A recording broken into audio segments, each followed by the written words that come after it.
வாழ்க்கையை மாற்றும் ஒரு குறள். அதை ஒரு சிறிய கதையின் மூலம் புரிந்து கொள்ளலாம் வாங்க. இன்றைய திருக்குறள் 8. அறவாளி அந்தணன் தாழ் சேர்ந்தார் கல்லால், பிறவாளி நீந்தல் அரிது. ஒரு கிராமத்தில் சரவணன் என்ற இளைஞன் இருந்தான். அவன் மிகவும் உழைப்பாளி. ஆனால் வேலை சரியாக அமையவில்லை, பணம் தங்கவில்லை, மன அமைதி இல்லை. ஒரு நாள் கிராமத்தில் வாழ்ந்த ஒரு மூத்த சந்நியாசி சரவணனை சந்தித்தார்.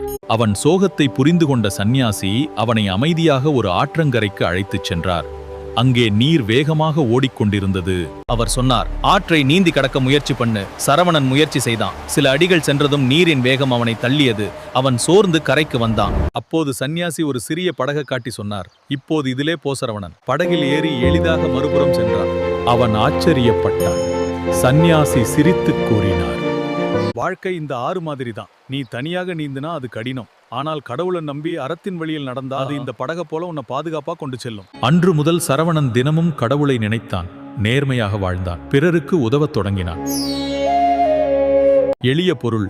இறைவனை உண்மையுடன் நினைத்து வாழ்பவர்களுக்கு பாவமும் புண்ணியமும் ஆகிய இரண்டும் சேராது. அவர்கள் மனம் தூய்மையாக இருக்கும்.